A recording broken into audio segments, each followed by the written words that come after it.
ସାଙ୍ଗମାନେ ଆପଣଙ୍କ ଫୋନ୍ ପେର ନେମ୍କୁ କେମିତି ଆପଣମାନେ ଚେଞ୍ଜ କରିବେ ଆଜିର ଭିଡ଼ିଓରେ ଆପଣମାନଙ୍କୁ କହିବି। ଯଦି ଆପଣମାନେ ଜାଣିନାହାନ୍ତି ଆଉ ଫୋନ୍ ପେରେ ନେମ୍ କେମିତି ଚେଞ୍ଜ କରାଯାଏ ତାହେଲେ ଭିଡ଼ିଓକୁ ଶେଷ ଯାଏଁ ଦେଖନ୍ତୁ। ଆଉ ଯଦି ଜାଣିଛନ୍ତି ତାହେଲେ ଭିଡ଼ିଓକୁ ସ୍କିପ୍ କରିଦିଅନ୍ତୁ। ତ ଚାଲନ୍ତୁ ଆଉ ଡେରି ନକରି ଭିଡ଼ିଓକୁ ଷ୍ଟାର୍ଟ କରିବା।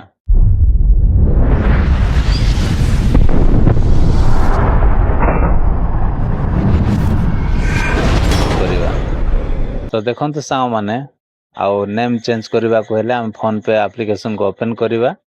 ତ ମୁଁ ଓପନ୍ କରିନେଉଛି। ଓପନ୍ କଲା ପରେ ଆଉ ଆପଣଙ୍କର ପାସୱାର୍ଡ଼ କିମ୍ବା ଫିଙ୍ଗର ପ୍ରିଣ୍ଟ ଦେଇଥିଲେ ଆପଣ ଦେଇଦେବେ। ଦେଇଦେଲା ପରେ ସାଙ୍ଗମାନେ ଏଠି ଆପଣଙ୍କର ଏମିତି ପେଜ୍ ଖୋଲିଯିବ। ଖୋଲିଗଲା ପରେ ଏଠି କ'ଣ କରିବେ ନା ଦେଖନ୍ତୁ ଏଠି ଆଉ ସବୁଠୁ ଉପରେ ଆପଣଙ୍କର ଯେଉଁ ପ୍ରୋଫାଇଲର ଲୋଗୋ ଅଛି ତାହାରି ଉପରେ ଏଠି କ'ଣ କରିବେ କ୍ଲିକ୍ କରିବେ।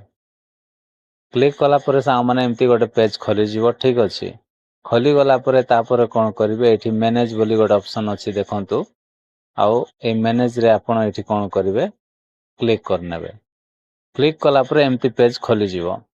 ଏଠି କ'ଣ କରିବେ ଏମିତି ପେଜ୍ ଆସିଲା ପରେ ଏଠି ଆପଣମାନଙ୍କୁ ଏଠି ଦେଖନ୍ତୁ ଏଠି କ'ଣ ଅଛି ନା ଏଠି ପେନସିଲର ଆଇକନ୍ ଅଛି। ଯେଉଁ ନେମ୍ ଲେଖା ହେଇଛି ଦେଖନ୍ତୁ ଏଠି ମୋର ନେମ୍ଟା ଲେଖା ହେଇଛି।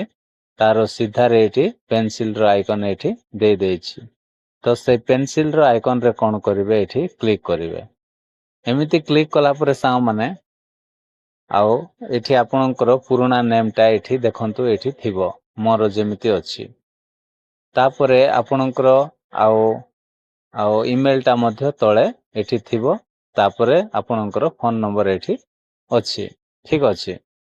ତ ଏଠି ଆପଣ ଯେତେବେଳେ ଆଉ କ'ଣ କରିବେ ନେମ୍ଟା ଚେଞ୍ଜ କରିବେ। ନେମ୍ ଚେଞ୍ଜ କଲା ପରେ ସାଙ୍ଗମାନେ ଏଠି ଅପଡେଟ୍ ବୋଲି ଏମିତି ଗୋଟେ ଅପସନ୍ ଆସିବ। ଠିକ୍ ଅଛି। ମୁଁ ଚେଞ୍ଜ କରିବା ପାଇଁ ଚାହୁଁନାହିଁ।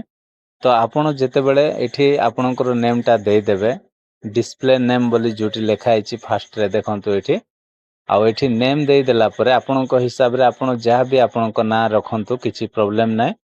ତ ଆପଣ ଦେଇଦେଲା ପରେ ଆଉ ଅପଡେଟ୍ ବୋଲି ଏମିତି ଗୋଟେ ଅପସନ୍ ଆସିବ ସେଇଠି ଆପଣ କ୍ଲିକ୍ କରିଦେବେ। ଠିକ୍ ଅଛି। ତ ସେଠି କ୍ଲିକ୍ କରିଦେଲା ପରେ ସାଙ୍ଗେ ସାଙ୍ଗେ ଆପଣଙ୍କର ନେମ୍ଟା ଚେଞ୍ଜ ହେଇଯିବ। ଆଉ ଫୋନ୍ ପେରେ କେମିତି ନାଁ ଚେଞ୍ଜ କରାଯାଏ ଆପଣମାନଙ୍କୁ କହିଛି। ଯଦି ଭିଡ଼ିଓ ପସନ୍ଦ ଲାଗିଥିବ ତାହେଲେ ଭିଡ଼ିଓରେ ଗୋଟେ ଲାଇକ୍ କରନ୍ତୁ। ଆଉ ଚ୍ୟାନେଲକୁ ସବସ୍କ୍ରାଇବ୍ କରିଦିଅନ୍ତୁ। Bye bye, take care, thank you.